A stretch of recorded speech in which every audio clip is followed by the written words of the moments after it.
ቪዲዮ የሚጀምረው ጁድ አልትማን በተባለ የኒውዮርክ ሲቲ የራዲዮ ፕሮዲውሰር ሲሆን አለቃው ደግሞ ታዋቂ ሰው የሆነው ዌይድ ነው።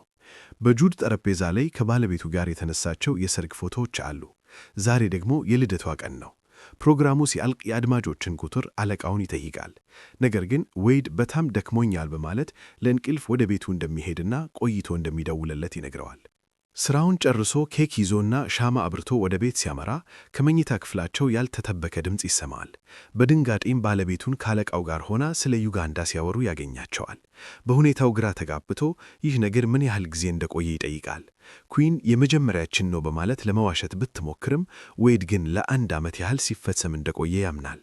በክህደቱ ልቡ የተሰበረው ጁድ ኬኩን እንደያዘ ከመኝታ ቤቱ ወጥቶ ይቀመጣል። ባለቤቱ የተበላሸውን ለማስተካከል እየሮጠች ትከተለዋለች። ይቅርታም ትጠይቃለች። እሱ ግን ምንም ሳይናገር ሻማዎቹን ያጠፋቸዋል። በሐዘን ተውጦ ከዚያ ቦታ ጥሏት ይሄዳል። ኩዊን በተደጋጋሚ ልትደውልለት ብትሞክርም ስልኩን አያነሳም።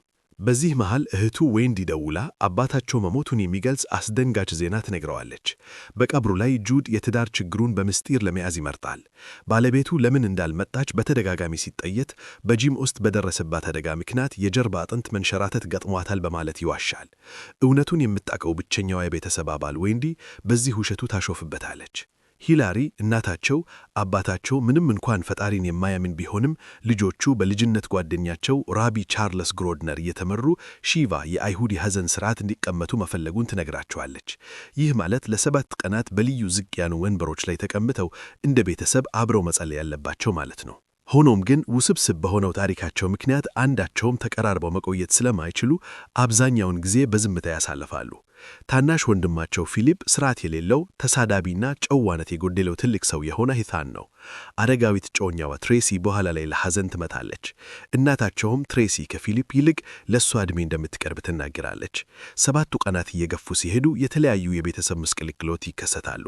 ጁድ ስለ ኩዊን አለመምታት ውሸቱን ይቀጥላል። ዌንዲም ማሾፋን አታቆምም።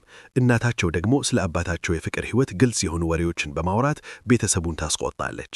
በአንድ ወቅት ጁድ በሺቫ ወቅት የተከለከለ ቢሆንም በስርቆት ወጥቶ የአባቱን ሱቅ ይጎበኛል። እዚያም የቀድሞ ፍቅረኛዋን ፔኒን ያገኛታል። ስለ ባለቤቱ ስትጠይቀው መጀመሪያ ይዋሻል፣ በኋላ ግን እውነቱን ያምናል። ኩዊን ካለቃው ጋር እንደ ከዳት ይነግረዋል። ፔኒ በዚህ እውነታ ደስተኛ እንደምትመስልና በመካከላቸው የቀድሞ ስሜት እንደገና ይቀጣጠላል። በቤተሰብ ስብስብ ወቅት ላይ ኩዊን ደጋግማ ለጆድ ትደውላለች። በስካር መንፈስ ያለችው ዌንዲ ደግሞ ስለ ኩዊን እውነቱን እንዲናገር ትገፋታለች። እንዲህ አይነቱን ምስጢር ከእናታቸው መደበቅ ሸክም እንደሚሆንበት ትነግረዋለች።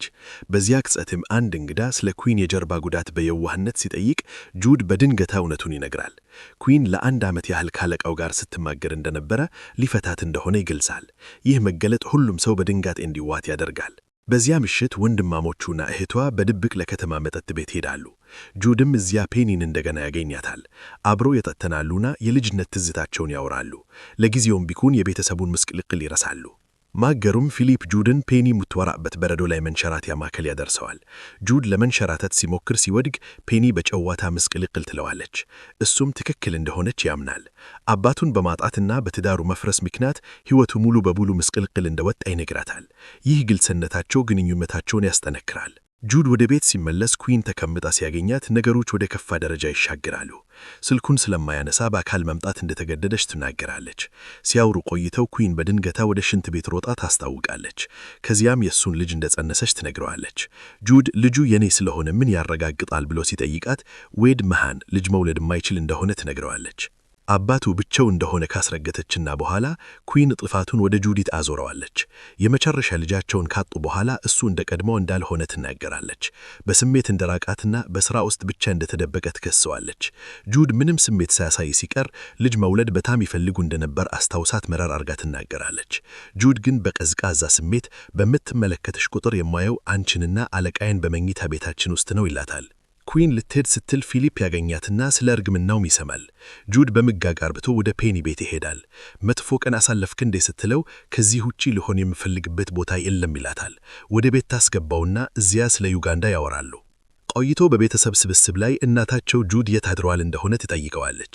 ጁድ ጥያቄውን ለማድበስበስ ቢሞክርም ፊሊፕ ግን ኩዊን መርገዟን ተናግሮ ሁሉንም ያስደነግጣል።